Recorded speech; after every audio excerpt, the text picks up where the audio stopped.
சிறகடிச்சு அணுவாட்டலையே உடைத்து காட்டி செல்லும் புத்தூக்கெல்லாம் பெற்ற தாய் போலே இருந்தவரா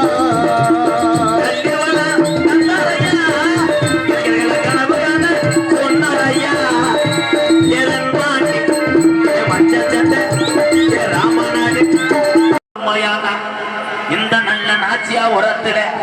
என் சிவகங்க கொல்லக்கூடிய விட்டு என் வெட்டுடைய காளியம்மா கொஞ்ச நேரம் உங்க அண்ணே